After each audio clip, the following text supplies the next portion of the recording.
महामंत्री पूज्य गुरुदेव श्री सौभाग्य मुनि जी महाराज साहब, योग पुरुष उपाध्याय भगवान श्री प्रवीण सिंह जी महाराज साहब एवं मानव जीवन निर्मात्री श्रवणी श्रावणी सदगुरुवर्या डॉक्टर श्री रवि लक्ष्मी जी महाराज साहब के पावन चरण कमलों में वंदन नमस्कार करने के पश्चात उपस्थित भव्य आत्माओं, सुन रहे हैं आप पुण्य कर्तव्य। पुण्य क्या है, पुण्य कितने प्रकार का है और पुण्य का परिणाम क्या आता है।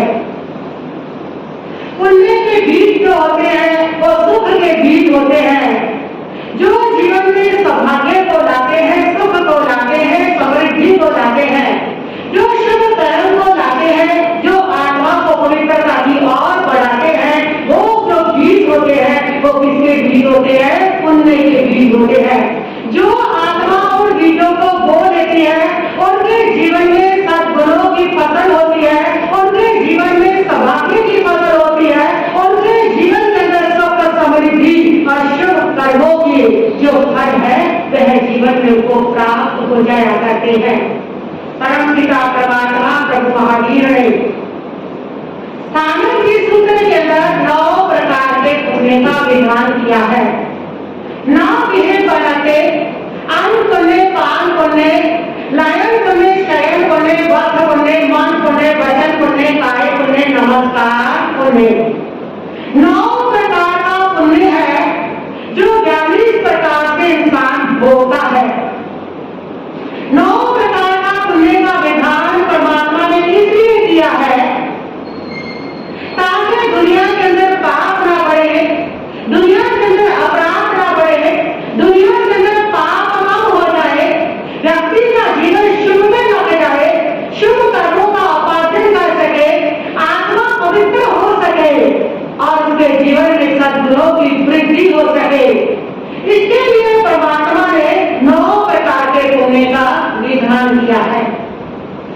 उनमें से पहला जो पुण्य है 9 पुण्य में वो है अन्न पुण्य, यानी कि भोजन का दान, अन्न का दान, इसको पहले स्थान पर रखा गया है। सभी धर्मों के अंदर अन्न को, भोजन को बहुत ज्यादा पुण्य का कारक माना गया है। सभी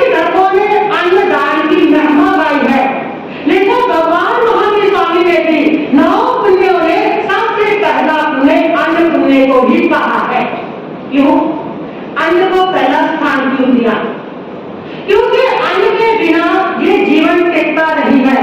अन्न के बिना शरीर का निर्माण नहीं होता है। आपके शरीर का निर्माण अन्न से ही हुआ है। सबसे पहले माँ के गर्भ में जैसे जीव पहुंचता है तो सबसे पहले आहार करता है, यानी कि सबसे पहले माँ की रचना आहार देता है, तो उसी से अपने शरीर का निर्माण होता है। जिन लोगों को अन्न अच्छे से नहीं मिलता, जो बच्चे कुपोषण के शिकार हो जाते हैं, वह जो बच्चे हैं उनके शरीर में अनेक प्रकार की बीमारियां लग जाती हैं, कमियां रह जाती हैं। अन्न से ही शरीर हृष्ट पुष्ट बनता है, अन्न से ही स्वास्थ्य स्वस्थ रहता है। तो शरीर का जो निर्माण है वो अन्न से होता है, और दूसरा जो प्राण है वो भी अन्न से टिकते हैं। इसलिए संसार के सभी जीवों को अन्न की जरूरत रहती है। बिना भोजन के प्राण टिकने वाले नहीं है। इसलिए वैदिक ऋषियों ने कहा अन्न वही प्राण है। अन्न जो है वो प्राणों का आधार है। भूख जो होती है वो प्राण सहायक होती है। भूख जो होती है वह जब व्यक्ति को लगती है तीव्र रूप से और उसको अन्न नहीं मिलता तो उसके हाथ पांवों का दम निकल जाता है और उसके प्राण मुंह को आने लग जाते हैं। इसलिए शास्त्रकारों ने भूख को वेदना भी कहा है। एक वेदना तो वो है जो शरीर को रोग के रूप में, चोट के रूप में भोगते हो।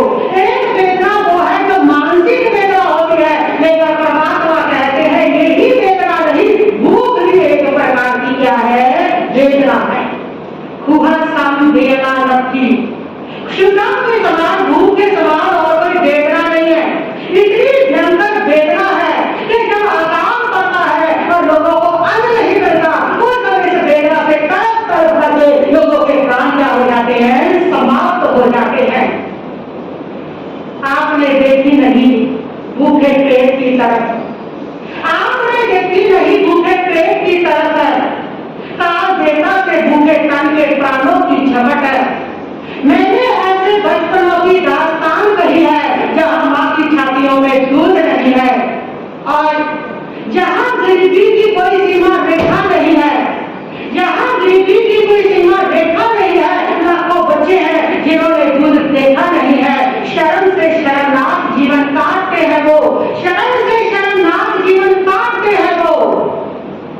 कुत्ता जिसको पत्थर को खा चुका उस गिट्टी पत्थर को चाटते हैं।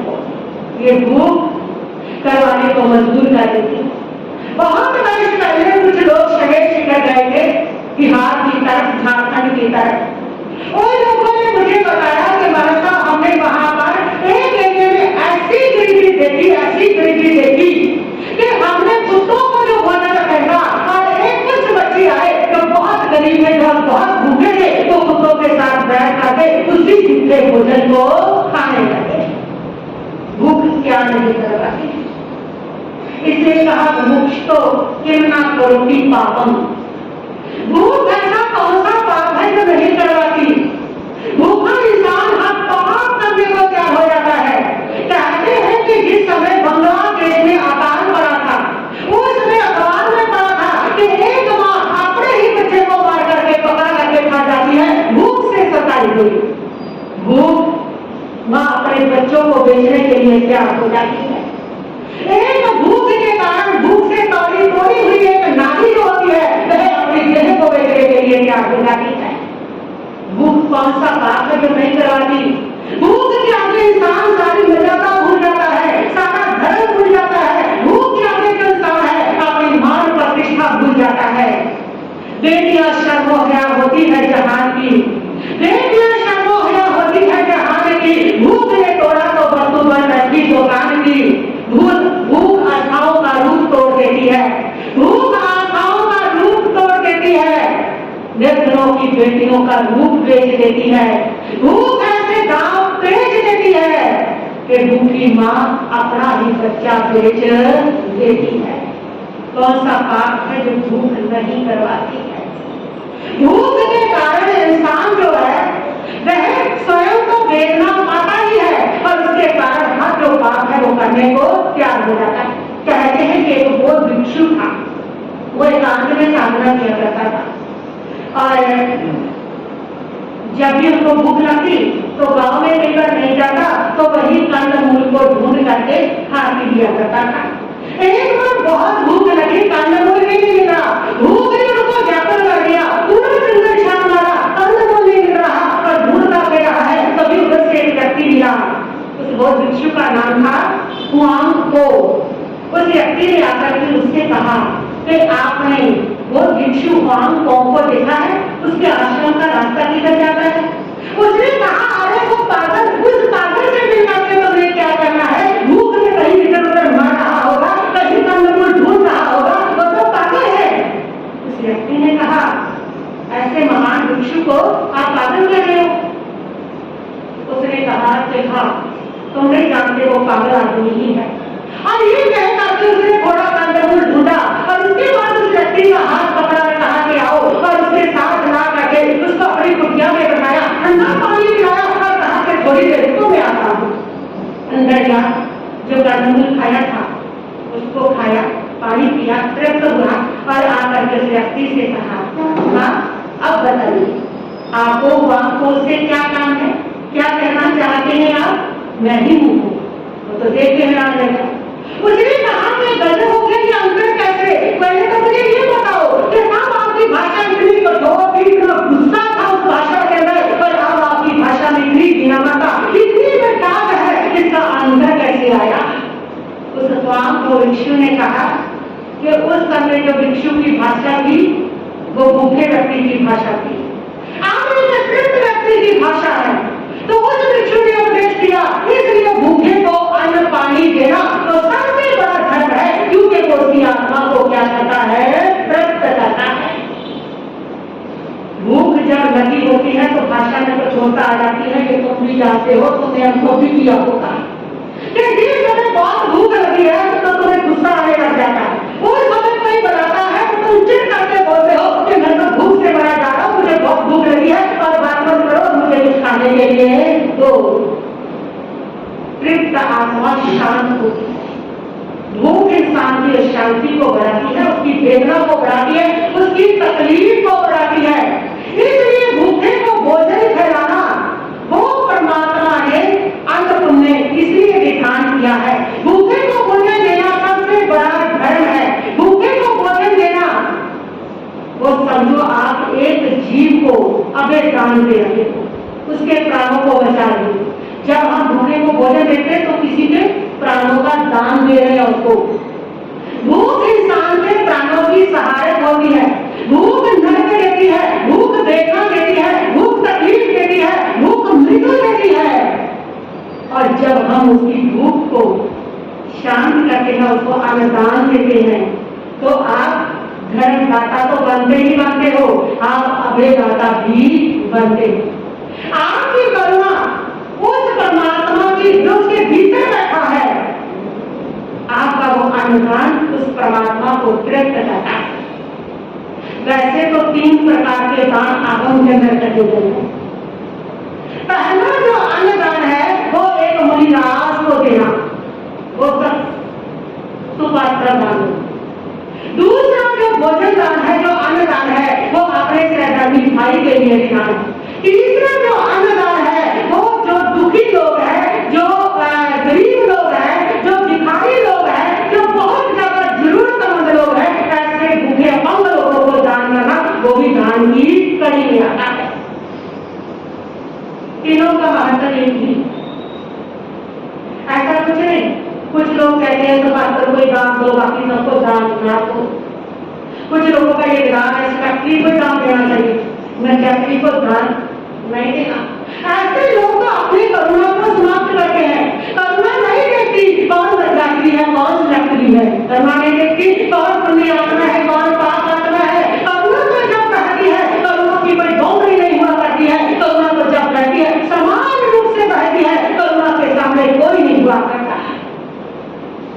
दुखी का दुख दूर करना वो धर्म है, भूखे का भोजन कराना वो धर्म है। वो व्यक्ति है नहीं है वो उसकी आत्मा के लिए है, लेकिन तुम्हारी आत्मा के लिए जो है वो है किसी जीव की अशांति को दूर करना, किसी को साथ देना, किसी के प्राणों को बचाना, किसी का दुख दूर करना, किसी का दर्द दूर करना,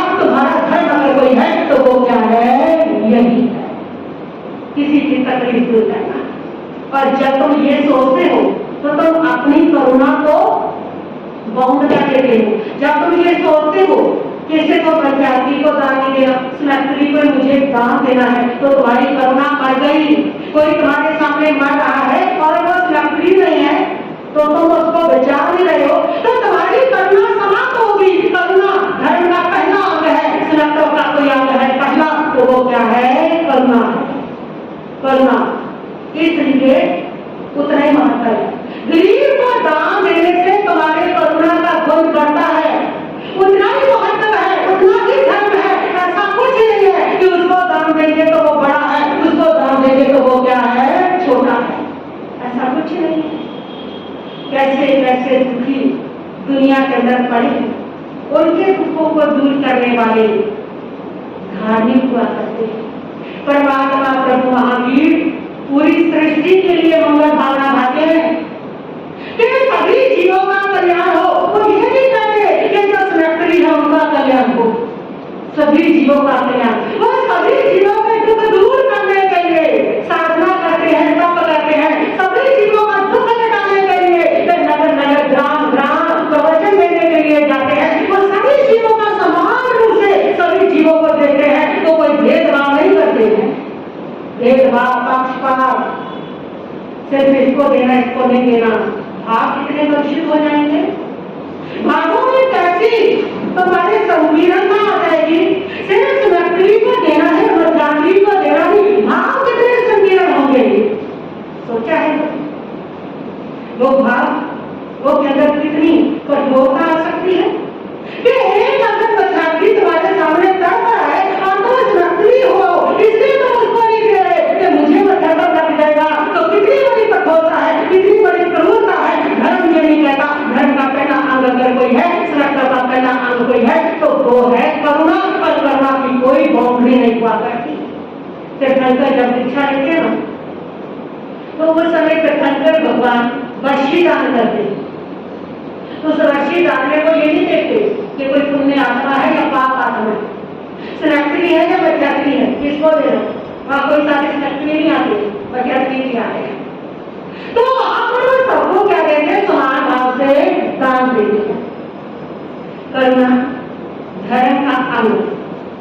और दूसरा है संत मुनिदास के पात्र में आहार डालना बहुत बड़ा पुण्य है। परमात्मा प्रभु महावीर कहते हैं जिस समय में त्यागी संत तुम्हारे घर आता है तो समझ लो उस समय 36 प्रकार की रिद्धि तुम्हारे घर आ रही है। और जिस समय वो वापस लौटता है तो समझ लेना 36 प्रकार की रिद्धि तुम्हारे घर से क्या जा रही है? वापस जा रही है।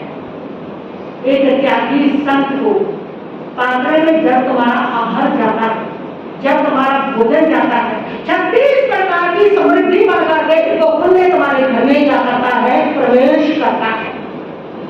मैं छोटी सी थी, 12वीं के एग्जाम दे रही थी।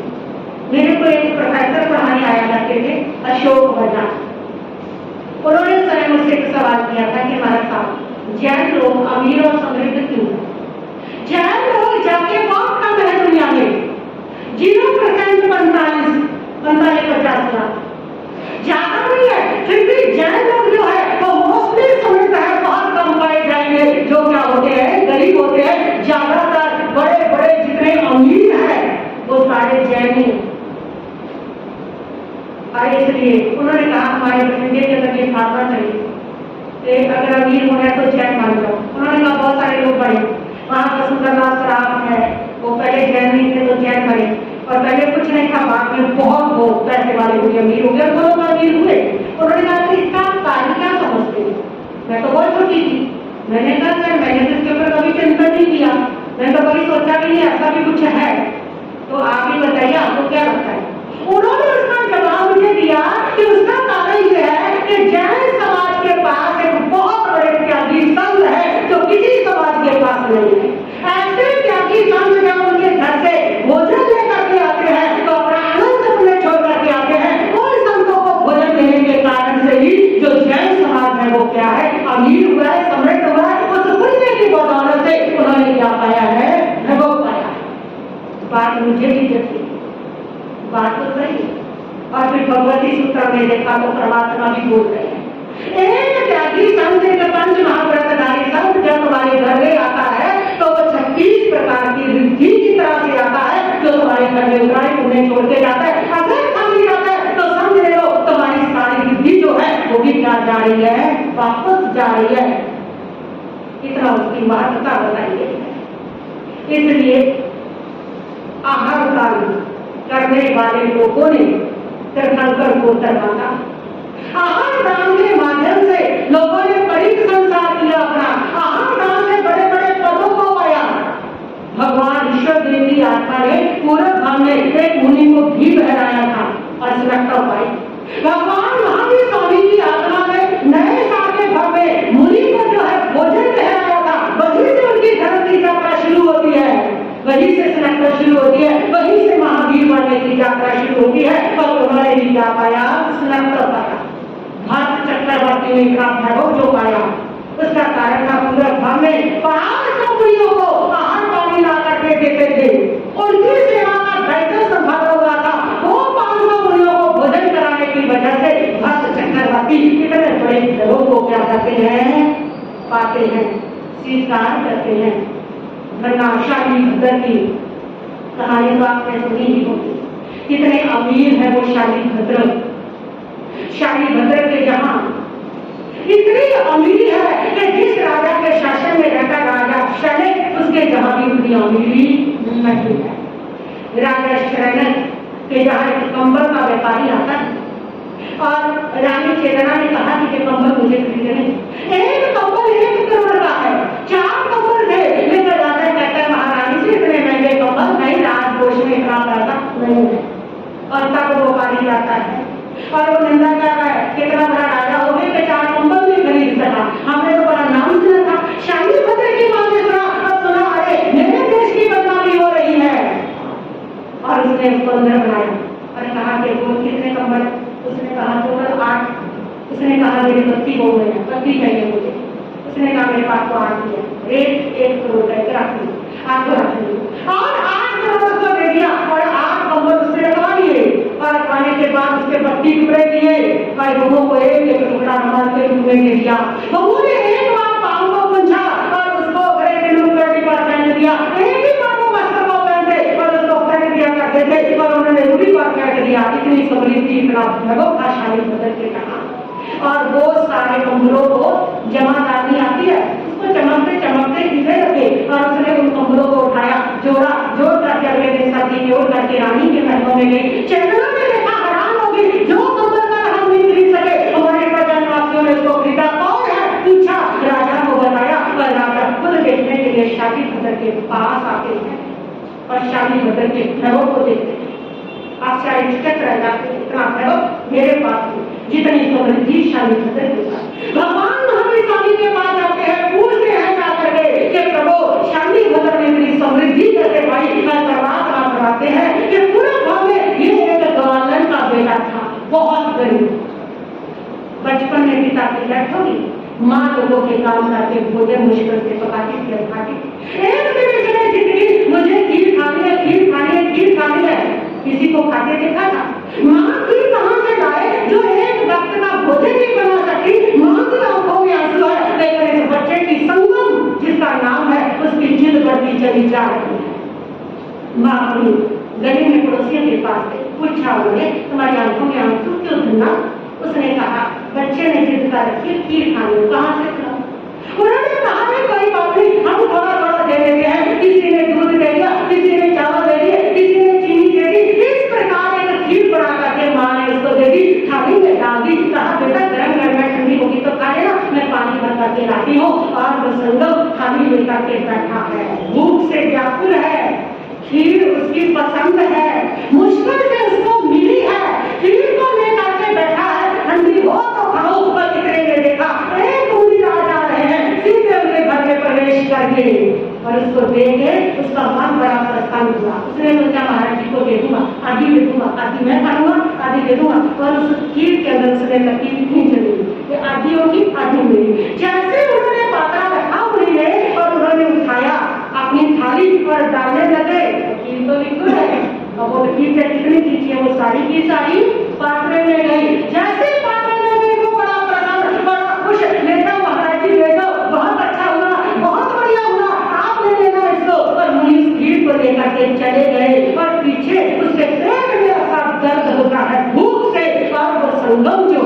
वो इस दुनिया से विदा हो जाता है। प्रभु ने फरमाया वो संगम पार करके इस भद्र सेवक के यहाँ पैदा हुआ, इतना भव्य इतना पुण्य लेकर के आया, उस मुनि को क्यों ठहराने की वजह से इतना पुण्य लेकर के आया कि आज इसके यहाँ इतनी क्या है, रिद्धि है, सिद्धि है, समृद्धि है कि राजा शरीर तुम्हारे पास भी नहीं। ये सब उस पुण्य की क्या है, बदौलत है। ये अन्नदान की महिमा, ये मुनियों को दिया हुआ भोजन दान की क्या है, महिमा। और इस प्रकार सभी धर्मों के अंदर इस महिमा को क्या किया गया है, गाया गया है, बताया गया है। तो पहला पुण्य को बता रहे हैं अन्नदान। अपने जीवन के अंदर इस पुण्य को स्थान दे।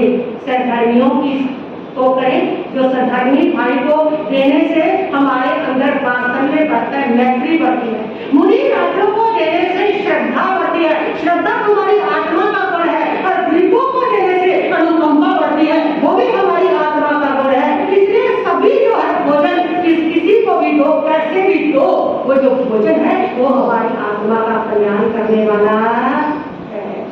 अपने जीवन में विधान करते हैं। गर्मी के मौसम में पशु पक्षी भूखे प्यासे में रहे होते हैं, उनके लिए पानी रखें, उनके लिए दाना रखें। गाय पशु किस प्रकार दुनिया में भूखे मारे मारे फिर रहे हैं, इनको भोजन देने का प्रावधान अपने जीवन में बना के रखें, विधान करें कि दिल्ली में इन जीवों को भोजन दूंगा ही दूंगा। वो थोड़ा सा भोजन तुम्हारे जीवन में बहुत बड़ा भाग्य बन करके क्या होगा, बरसेगा। ये सारे तुम्हारे भाई बंधु है, तुम्हारा कर्तव्य है, जिनसे तुम इंसाफ हो। तुम्हें सब प्रकार की बुद्धि मिली है, कर्म शक्ति मिली है, इसलिए तुम्हारा कर्तव्य है कि तुम्हारे सामने अगर कोई भूखे जानवर चढ़ रहे हैं, कोई लोग चढ़ रहे हैं, कोई भी भूखे हैं, उनको अपने भोजन में से हिस्सा निकाल करके उनको दो। और वो भोजन तुम्हारे यहाँ हजारों गुना होकर के पुण्य बन करके बरसेगा। दान देने से धन ना घटे, देने से घटता नहीं है। ये सिर्फ हमारी संकीर्ण सोच है, छोटी सोच है कि मैं दूंगा तो मेरे कम पड़ जाएगा, मेरे कम पड़ जाएगा। ये पहले दिया है, इसीलिए आप देने के लायक बने हो। जिन्होंने नहीं दिया वो भिखारी है, उनके हाथों में आज कटोरे पड़े हुए हैं। जिन्होंने दिया है वही जो है पोथियों के मालिक बने हैं, चार चार सब्जियां खा सके उसके मालिक बने हैं, कपड़े पहन सके, अलमारियां भरी पड़ी है उसके मालिक बने हैं, वही बने हैं जिन्होंने पहले क्या किया है, दिया है। देने से कम नहीं होता, देने से बढ़ता है। इसलिए जहां भी आप देखें किसी भी दुखी को, किसी भी भूखे जानवर को, जीव को, आप उनको भोजन क्या करें, जरूर दें। ये पहला पुण्य परमात्मा ने दिखा दिया जो आपकी आत्मा को पवित्र करेगा, आपके शुभ कर्म की ओर लेके जाएगा, आपके सद्गुणों की वृद्धि करेगा।